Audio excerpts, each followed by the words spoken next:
Hi, everybody. You're listening to Americans by Choice, a podcast from Miguel and David. We bring the outsider's point of view to inside politics. We're both foreign-born and lived in the USA for over 25 years, following politics blow by blow all along the way. Join two old friends who like to talk politics and had a good time while doing it. My friend David, how are you, buddy? Miguel, I would like to see you. I'm doing great. But boy, whoa, today, what the Supreme Court just delivered. Yeah, last week we were talking about how a week or like a day in politics can seem like a lifetime. I would describe what's just happened like not just a lifetime, but like we went 10 generations going into the past. Yeah, right now, we basically went back to like 200 it's a years time ago. machine where you're like, oh, everything's happened. Now we've gone back to, I don't know, where are we, in 1715? Yeah, we have basically said that we no longer need a president. We just need a king that can do whatever the hell they want. We need a king. That is unbelievable. I never The king saw is see back, the day. baby. Miguel, here's the thing that I was thinking today. I didn't know how to feel, but I felt a little bit like I was still innocent. I thought I was a jaded motherfucker. Apparently, I was too innocent for the Supreme Court. Really? I actually thought the Supreme Court was going to delay. Right. Send this shit down. Right. Send it back. Give it time. Eventually say, oh, no, never mind. The president is now a king. Yeah. That was my take. It's like, there's no way they're going to say the president is a king. 100%. There's no way they're going to say the president is above the law. No. Now I realize I was Bambi. Yeah. I was like You're a young and innocent child. They just took your naivety and your innocence away. I overestimated the morality of this court, or the sense of fucking right and wrong. I don't know what. I'm sitting here like a befuddled. But let's begin maybe by what you're saying right there. I think your sort of analysis and prediction at the time before the ruling came out that they were basically running the defense for Trump by creating this delays by listening to the case and then throwing it back and then listening to the case and throwing it back. And then I think they did that too. They had done that too. Right. And conveniently right after the debate, which is incredible. This is one of the decisions they have delayed the most to release. Right, they usually got done at the end of June. This one was literally one day after the dust settled with the debate on Monday. And boy, even if they wouldn't have given him immunity on the decision, they had rent immunity by not giving a decision, right? By delaying all the case this case could have been decided 6 months ago. Oh, in 10 seconds. They rushed the other one where they wanted to decide, what was the one that the decision? It was basically about whether insurrectionists shouldn't be on the ballot. It was actually, what was that, 14th Amendment? Yeah, that's right. That one they did it overnight. They were like, we can get this down through the weekend. Because that would have mean that he wouldn't have gotten on the ballot. That was important. Well, for the election. little did we know that they were going to sit there and give complete immunity. No wonder they took their time, because they had to basically rewrite the fucking Constitution. No, well, that's the thing. That's the beautiful thing. They don't have to rewrite shit. They just had to ignore it. And they had to say, Miguel, imagine the framers are told 200-something years ago, Washington stepped down and said, I'm stepping down because I'm not king. And everybody's like, oh, what a glorious man. Yeah. He gets revered by the great man he is by walking away when he had a choice to stay president for life. They wanted him to. That's the whole story with the question. Imagine we tell the founder fathers 200 years into the future, it's going to be these men that we want to give the powers of the king, and they will imagine what a great man this should be. Yeah. It's a man of incredible intelligence, of great accomplishments. Greater than Lincoln. It's a man of whose morality and popularity the whole country will so adore. Yeah. They want to protect him. They will just say, "Hail the King Trump." Whatever you want, my friend. Yeah. And then you show them a photo of Trump in the Lolita Express. Or in the 80s, taking a shit on his golden toilet, right? Yeah. Like the founder fathers would be like This guy? That's the guy? That's the guy? That guy, That's the guy we're giving the fucking thing? Yeah. No, I mean, it's a pretty incredible thing. I mean, let's start kind of breaking down kind of Let me break it down. In the same fucking Supreme Court that tell us that the president doesn't have the power to forgive student loans. Right. Right? Right? No, it gets better. Yeah. The same one, the same court, on the same docket that tells us that the executive branch doesn't have the power to, regulate the air. The EPA is not to tell us, where is contamination, how should we regulate water pollution, or FCC, or, all the federal agencies. The same Supreme Court tells us that the president is immune. Yeah. Is immune.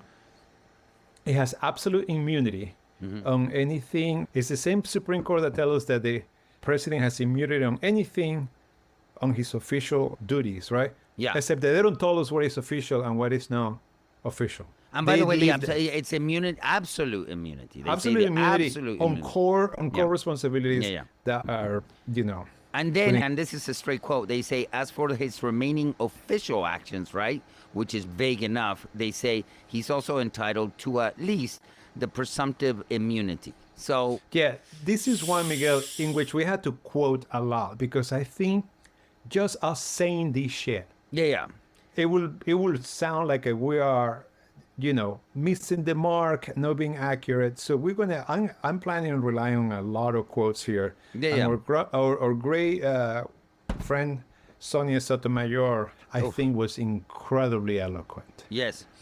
This woman was pissed, rightfully so. I chose two quotes from Sotomayor. Yeah. One says, under the majority's rule, a president's use of any official power for any purpose, even the most corrupt, is immune from prosecution.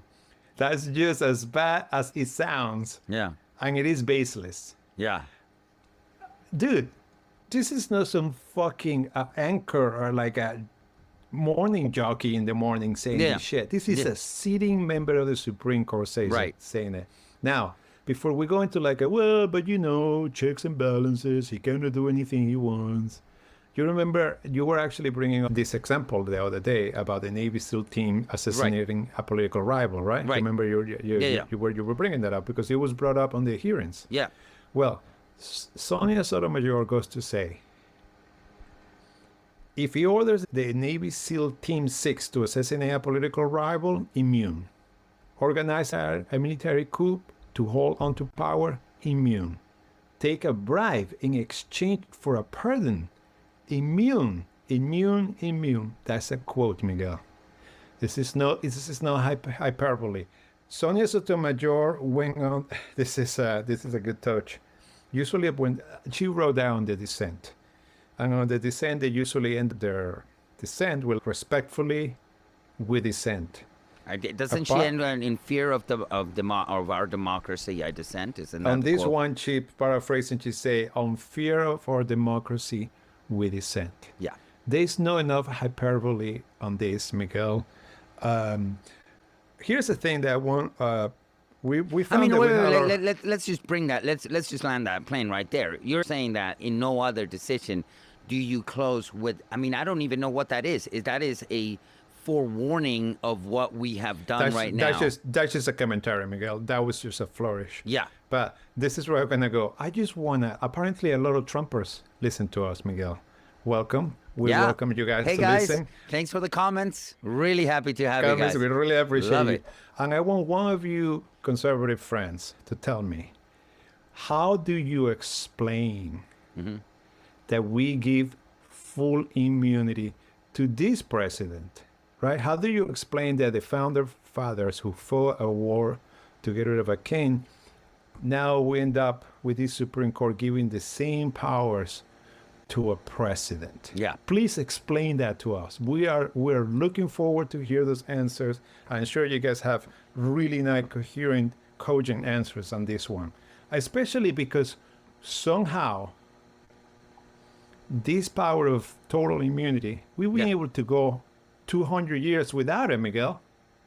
And we made it this far. But this is exactly to your point that you've always said, David. It's the idea that we are living in this time where there was a lot of our system is dependent on norms and behaviors, but now because of Donald Trump, the Kool-Aid president, convicted Kool-Aid president, we have to encode certain things into law that weren't there, that were not. But in fact, we have a Supreme Court that is taking off the guardrails and allowing this guy just to now do whatever the hell he wants to do. Miguel, the other part of that is interesting about the decision. John Roberts, of course, starts this decision. God, man, the wording of the beginning of the decision is so slimy because he starts something with paraphrasing. Of course, the president doesn't have immunity for unofficial acts. You see that wording? He starts with that his decision starts with that. And of course, he goes on to say he does, and not only he has But then immunity, everything's an official act. Yeah, but everything is an official act, and we don't make it clear why it's not official. And furthermore, we cannot question his motives. There are certain things are not legal to bring in, and Katanja Jackson called him out on her dissent and say, contrary to what you say, this actually gives the president immunity and makes him equivalent to a king. But my favorite part of this decision, the most sneaky one, is our friend Clarence Thomas. Clarence Thomas sneaking a paragraph in which he talks about the appointment of special counsels. Kind of like a little gift, like a little Easter egg there. A little Easter egg in there, huh? For when he comes to clean the other part of the slate that Trump has on the docket, right? Let's don't forget, Trump has two things. Trump's like the insurrection, which this decision pretty much crumbles. I mean, like there are certain parts of the charges there, like for example, when he was offering to, when he basically said he was going to fire the attorney general, and he was giving orders to bring cases of border fraud to the DOJ. All that thing was meant to be charges, right? Now, Miguel, just to give you a sense of the sea change that represents, he requests Bill Barr, the attorney general, to do these things, and he went like, "Fuck that, I'm out." Man, no dog, I don't follow you there. Now, Bill Barr is not the fucking standard bearer of morality. This is the guy who came out of retirement. To fuck. I mean, he's the guy who has he belongs in the pantheon of the big rock fuckers. On history, he fixed Iran-Contra, and he came back to fix the Mueller report. Well, this Supreme Court. The standards of the Supreme Court are lower than this guy. Anyway, with that said, so we have that case that Jack Smith has, and the other case that Jack Smith has is the one in Florida about the case of the documents, the documents that he stole, the secret documents that's really being an classified documents case. That the alien canon has been delaying all this time, effectively delaying all this time. And the argument that we were saying last week that we're opening is whether Jack Smith was actually rightfully appointed, right? That was the latest argument from Trump's defense. Was Jack Smith even kosher, even legal?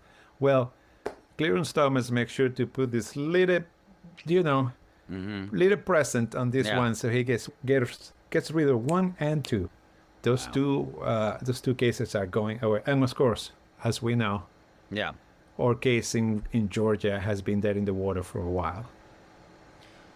Well, this is the thing. We have argued all of this. Our main, when we're talking about Justice Edge, and you have brought this up, which is that Trump is running for president precisely and mainly because he wants to stay out of jail. This basically nullifies everything. Even if he loses now, there are no charges going to come his way. So, I mean, the sort of protection that comes makes it basically that he doesn't have to win. We've been arguing here that Trump's run for the White House this time is an existential motivated, because if he doesn't get into the White House, all these cases are going to go through. Now, I mean, I don't know. Well, I don't know. With the protections that they've just been giving by the Supreme Court, then perhaps not anymore, I don't know, man. It maybe started like that, but now with all this set with where the Supreme Court has put in place, right? We get Trump with much more experience. He's not going to be pussyfooting with people with morals. I'm not saying, I'm saying, first of all, even if he loses out, but I think he's, right now we'll talk about what's going to happen in the race, but No, the danger is now if he does win, now he is Trump Unchained, baby. Like this is. No, listen, it's so much more power. And now he has a superpower. He's literally immune. We got power. We got. I know we that. got Trump. We got Trump with experience. I don't know if you remember when Trump won the first term. It was a good and solid theory that he wasn't expecting to win. So he was thoroughly unprepared. Had no idea. Didn't know how to staff. Yeah. The whole thing caught him by surprise. He wasn't expecting to win. This time he fully prepared, fully expecting. We have Project 2025, filling up the new army of toadies who's going to come into power. Now he's given the superpower of the Supreme Court giving. Miguel, one of the most ironic things of this thing about Sonia Sotomayor saying that he actually can legally tell Team 6 to kill his political enemies and he will be immune to that. And the reason for that is because that falls into one of the core official things that he can do. And one of the things is like he's commander-in-chief, right? So he can do that. And he also can openly somebody can go on TV and say, I will give Donald Trump $1 million for a pardon. And when Donald Trump gives the pardon, he's immune. The trick is certain things are part of being a president. Right. Pardoning is part of being a president. Giving orders as a commander-in-chief is part of the president. So that makes him immune. So the trick is to make it public and open, which, by the way, has always been Trump's policy anyways. But but somewhere Putin is going like a motherfucker. That's how you do it. Kim Jong-un is going like a, look at that motherfucker. And I have to pretend like I don't do it. Like I listen. Somewhere Putin is saying like, I've been pretending that people fall out of fucking windows and get poisoned out of nowhere. This motherfucker. Part of your political duties, man, as a president. He had to fall out of the window. Now Trump can actually do it, dude. This guy got it right. That's what dictators are saying about Trump right now. I mean, I know that, obviously we try and make this educational and entertaining and somewhat, but make no mistake, what's just happened is a very chilling thing that God knows where it's going to go. You know what I mean? God knows how much these powers will be abused moving forward. And I'm telling you, there's a lot of people. I know we were joking last week that if Trump wins, that we have to delete our podcast or any evidence. Oh, I'm not kidding, man. I'm not kidding. But there's a lot of people, I mean, who watches us, but you know what I mean? Like, there's a lot of people out there who I'm sure who are like shitting their pants. I mean, look, I was thinking just Jack Smith alone. I'm sure the guys from Lincoln Project are like, fuck. We are fucked. Because Democrats never love us. Yeah. Republicans are coming after us. Man, if I was, by the way, I love the guys from Lincoln Project. I would never trust them. Yeah. I love what they do, but boy, if I was there, I was scared. By the way, how amazing is like Nixon has been proven to be right 50 years later. 15 years later. If the president does it, it is legal. What was it called? It is legal. That makes it legal. That motherfucker was right. He was ahead of his time. Nixon was the man. Pioneer. Miguel, everything that Nixon did is legal under the new Supreme Court ruling. That's right. All of it. Right. Which makes me Watergate, think like what about it? He was doing it his official duties. He needed to find out about his opposition because it's part of your official duties. What do you mean? Listen, there is a room. There was a place where Nixon and Roger Ailes were in the same room together, and one was thinking about Fox News, and then Nixon was thinking about if the president does it is right. And these two men had no idea how right they were about their future. I mean, they are being successful beyond their wildest dream. Well, like I mean, let's now talk about our friends. So last week we left it after the debates, and what did Biden do? He did his rallies. He had, according to what I've been reading, he's just been trying to get all the big donors to come in on money. Right. So basically what I told you, which was essentially he was going to raise funds to prove, because in a political campaign and in the DNC, if you can get the money, then you're a viable candidate. You know what I mean? Forget what the polls are saying. So that's what he's gone and done. Now, I don't know. I think he's getting pushback from donors. Is from what I've been reading. He is. Now, listen, Miguel. to our international audience, because we had an international audience. We got a friend in Portugal. I don't know who you are, buddy, but we appreciate you. We see you downloading the podcast every week. We had a couple of friends in Spain. That's my cousin, by the way. That's my Portuguese We had a couple cousin. of friends in Spain. Anyway, to our international friends, I'm going to give them an update. We have here two political parties. One political party is running this candidate who has been credibly accused of trying to give a coup d'etat, who was convicted from 34 felonies, who was found guilty, who had to pay a $500 million judgment, who's being accused for about 26 women of sexual assault, besides being convicted of sexual assault.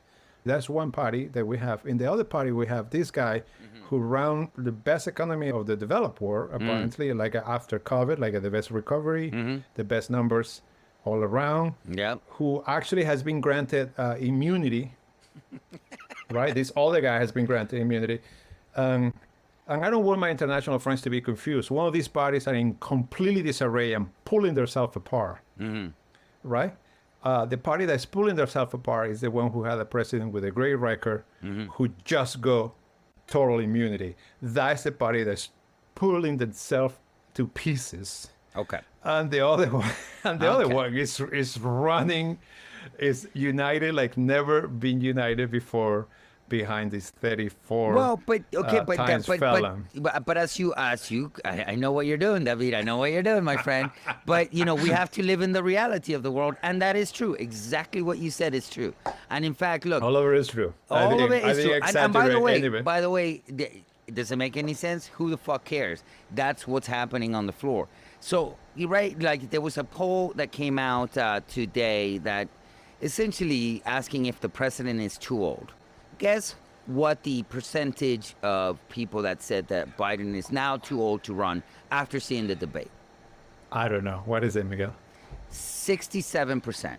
That's 2/3. And I think you were asked. What was it before? What was it before? That's I think it was 37. Question. Really? No, I think it was higher. But yeah, but I believe you. Okay. I mean, look, they asked the same question about Trump. I think Trump got like about 35. Yeah. No, Sure. I believe you. Listen, man.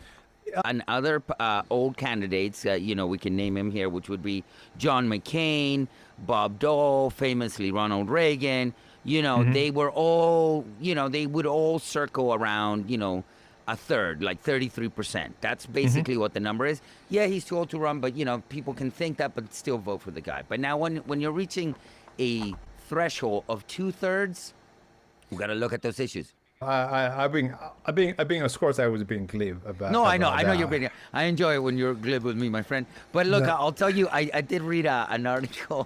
One of the headlines, it said, the headline of the article, it said, in a staring contest with the Democratic voters, President Biden hasn't blinked. Wasn't that half the problem with the debate? He didn't blink. He didn't open his mouth and talk properly. He was just staring into the ether. Listen, man, that is not a good thing. Listen, this week has been fantastic. So you know how the New York Times used to be on the beat? And we used to make fun of that. I mean, we were guilty of that, of beating the New York Times because they were on the beat of that guy. Biting is all. Biting is all. Biting is all. We defended I remember him. you were vociferously 100%. Yeah, 100%. Anyway, they jump out of that wagon after the State of the Union. Ezra Klein famously was the biggest of that, and he stepped back after the State of the Union. Stepped back. This week has been the biggest I told you so that I've seen on the press.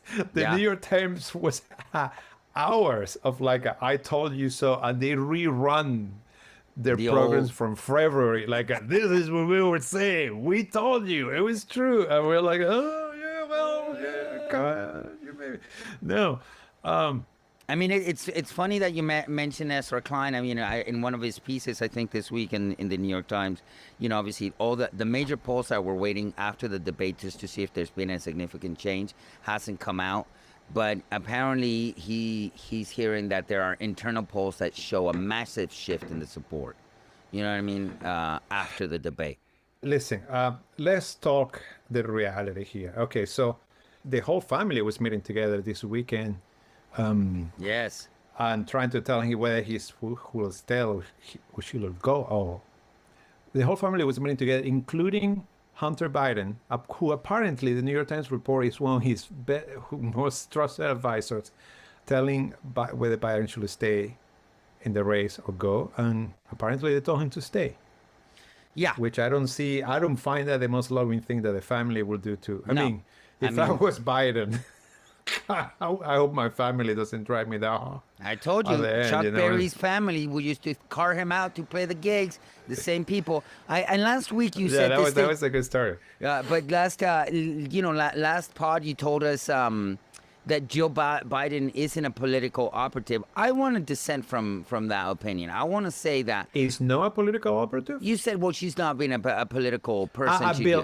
Jill, his wife. Yeah. Correct. I did say that. I disagree with that. I think that there's something political in that woman. Okay. I mean, you can tell that she is well aware that Joe is not firing in all the pistons, and then hence why she congratulates him for answering all the questions. Well, and then in the rallies, she comes and opens for him, and it's kind of that like just shows support. That shows support. Yeah, that's a loving wife. I don't see Melania opening the Trump. That's a whole lot. You cannot call Melania, and rightfully you cannot. Well, what are you saying about Melania? Wife. You're saying that she's not supportive, or what are we saying? I say feels a little racist. I say that I love the fact that every time that Trump's what are called futures dip down, Melania literally revised the prenup. Literally, every time that Trump is looking a little bit weak, just let's rewrite the fucking prenup.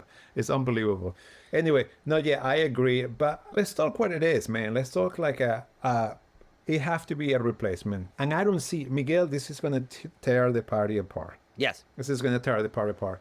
And I'm going to continue. I've been saying this since fucking forever.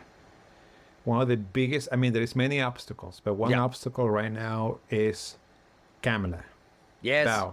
But no Kamala for herself, for what she represents. Let me break this down for you. One of the core supporters of the Democratic Party, the one constituent that has never abandoned the Democratic Party is black women. That is the backbone of the Democratic Party. You don't fuck with that. Black women is how Biden is in power. Yep. When black women in the South, and Hillary also appealed to black women. Yeah. They are they are the force, and that is talk about the third rail that you don't fuck around. That's the third rail. And there is no way that you remove Kamala Harris and you don't piss that constituency. Because let's don't forget that black women are powerful on the party, but it's not they follow politics blow by blow, right? They kind of they know what they like. And you can convince this woman with a moderate-sized army of Russian bots that the Democrats are fucking black women by getting rid of Kamala Harris. You see how that opens up opening, and the same bots that confuse a lot of my friends and told them that the DNC stole the election from Bernie Sanders. All right. Be called back. We got the point, kid. We got the point. We have a new we got the point, kid. All right, but look, I'll respond with, look, when Miguel called me kid, it's when he's pissed. Miguel's pissed now. So look, there is a way to appease the female black constituencies of the Democratic Party. Very simply put, we can choose a candidate that's a black woman in the new ticket. Number one. Number two, Kamala Harris, being the great team player that she is, I'm sure, can come out and say, hey, this is something I want to do. I want to get off this ticket. You know what I mean? So there's another thing that can happen if everybody behaves grown up. Now, of course, can I give you my suggestion? Go ahead. No. Finished. No. I thought you were going to retort. No, but yeah, so you do have a suggestion. So you know how to solve the problem. Okay, well, let's solve the problem. Okay, come on in, kid. Come on into. Let's. How about you come in the tents and piss outside rather than stand outside and piss inside? Come on. Yeah. Here's the thing, man. Kamala Harris, for good or bad, is untouchable. Keep Kamala Harris, replace the top of the ticket. There you go. Put Newsom on the top. Bish bosh keep Kamala where she's at. Bish bosh done. That's it. That's great. My position is don't fuck with Neuter black the issue. women. Yeah. Don't fuck with black women. Yeah. And now you still had to fucking beg him to Kamala. You still had to hope that she's gonna bitch and moan about not being on top of the ticket. Can I ask you something? If let's say a Supreme Court position open like tomorrow, right? Could Biden say, "Hey, Kamala, can you nominate a vice president to the Supreme Court?" So, like, she would still be vice president, but if the opening comes, you can just go straight to the Supreme Court. I'll tell you one better. Now we have a president which has presidential immunity. Our president could call the State Department an official act, revoke the passports of fucking Clarence Thomas and Alito. What was the guy who replaced who was give her both the seats? No. But basically, we are in this wonderful window in which Biden could solve every problem, Miguel. Right. We just hand Biden a magic wand. He could literally revoke the passports of these two guys. Let's make it 3. Let's make Alito, Thomas, and one of the Trump 3, right?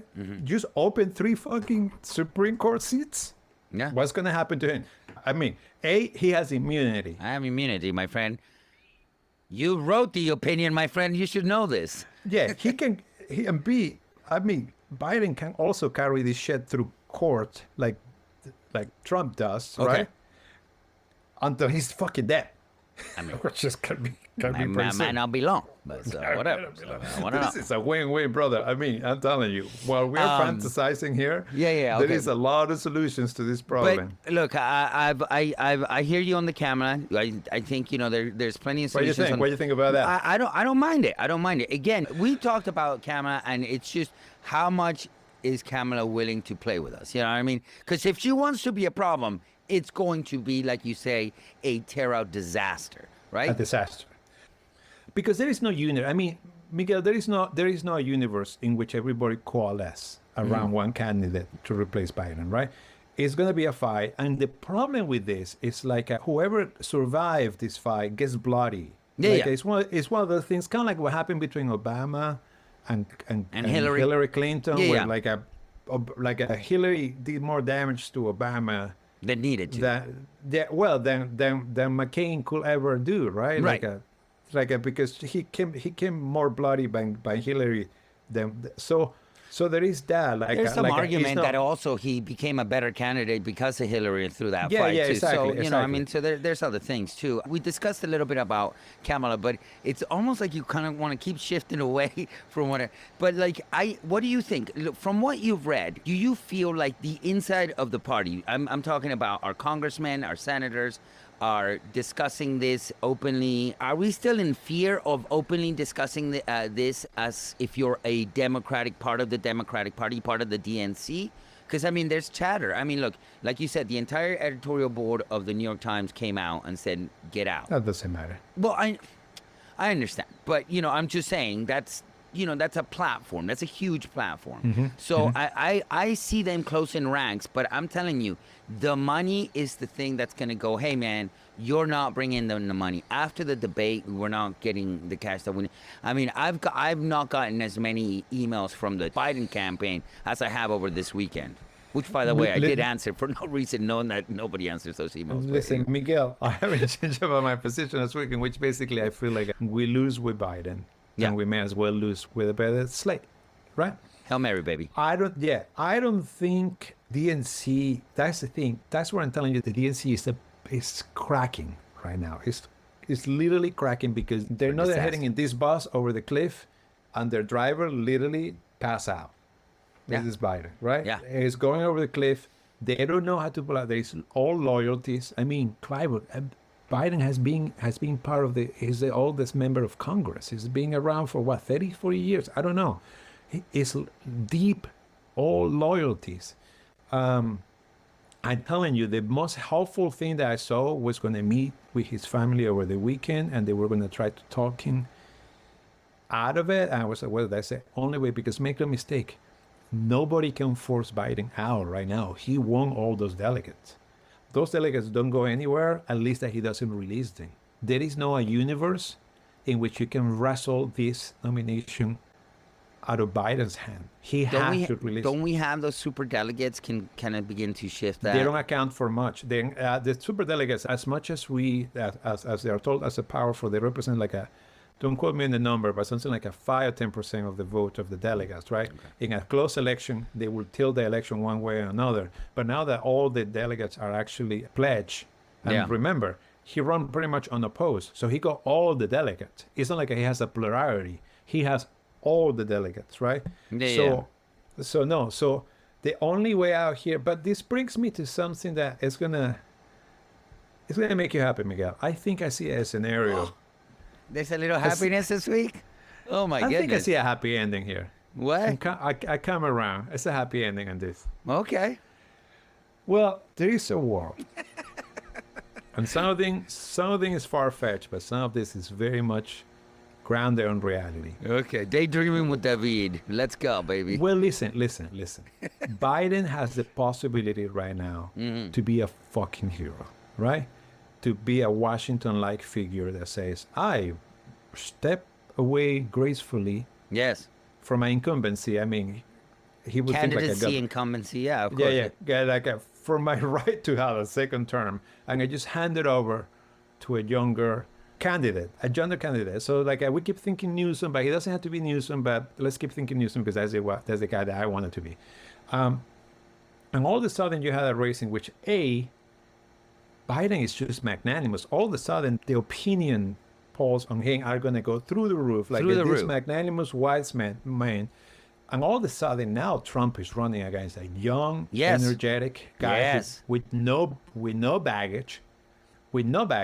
We keep Kamala in place. Hopefully she doesn't fucking stir up a fuss. This guy, and I keep saying Newsom for one reason and one reason alone. Newsom has the money. He's the one guy who can raise all the money that we need quickly. Because guess where is the DNC? Where is the Democrats' piggy bank?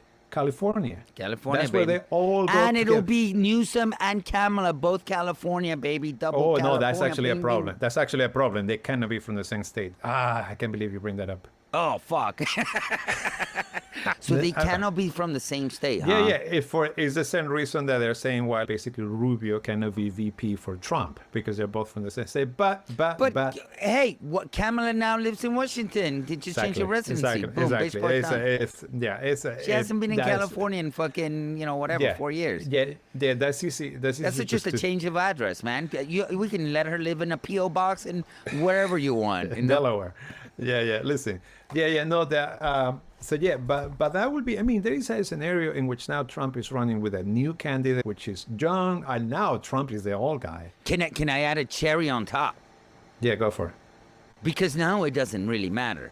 But as Biden comes out, he says, "I'm going to give it to the new generation." Boom, he seems magnanimous. He seems like Washington.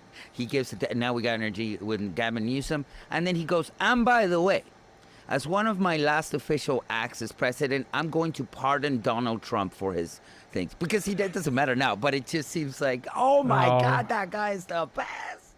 Oh my God. No, listen. Now let me push it to where I think it should go. Okay. Let's don't forget that this Biden that we're talking about, he's a... Thank you for daydreaming with us, guys, by the way. No, but that's all within the possible. Believe me, Miguel, nobody will dream what we're living through right now. Nobody will dream this in October, okay? So dreams come true. Okay, so... And nightmares. Yeah. So here's my last part. Let's don't forget that we're talking about absolute immunity Biden. Yes. This motherfucker can do anything on the way out. Right. Like... Here is the real icing on the cake. You know all the shit that the Supreme Court just said that was legal, telling your attorney general to file lawsuits for election fraud in all the states. All that shit that the Supreme Court say that Trump did is legal. It's legal for Biden to do. Today, right. So it's a two-step thing. Biden can not only step away and hand the mantle to a new generation, but he can insure, and when I say insure, it's criminally insure. Actually, no criminal anymore. It used to be criminal, no criminal anymore. that the new candidate actually wins. Now we're playing, man. This is something that I see a Mitch McConnell in this. Mitch McConnell wouldn't blink twice. Oh, 100%. From doing this. 100%. There is a lot of Trump wouldn't blink twice to do something like that. 100%. One of those things is like, well, you reap what you sow. I mean, remember that it was McConnell that when we were going to prosecute him in the Senate, he said, hey, there is a way to do this. You go to the courts and you... He's not immune. The president is not immune. The president is not immune. You can convict him in the courts. That's how the system works. Guess what, Mitch? Bullshit, man. Bullshit. We're calling you out on that. Anyways, buddy, well, thank you. Man, I didn't know we were going to do so much role-playing fantasies tonight. That was fun. Yes. That was super fun. This was a beautiful LARP. But anyways, yeah, guys, we know this week you have a lot of family things. You're going to hopefully be grilling. Happy 4th of July. Happy birthday, America. Americans by choice. We're going to be celebrating on 4th of July that we got rid of a king. And now we can celebrate that we're getting another one. We're getting a new king. Guess what? The king is dead. Long live the king. Long live the king, my man. Yeah. Well, anyway, buddy, so great to see you too, man. You guys, if you like it, subscribe, follow us on, Instagram, YouTube. If you don't like it, please comment on us. We love as I said, here's a challenge to my fellow conservative followers. Yes. Please tell me why it's okay to give Trump the immunity of a king. Full immunity. Or any president. Well, yeah. How do you feel about that Biden has that immunity and he's going to use it? Are you scared?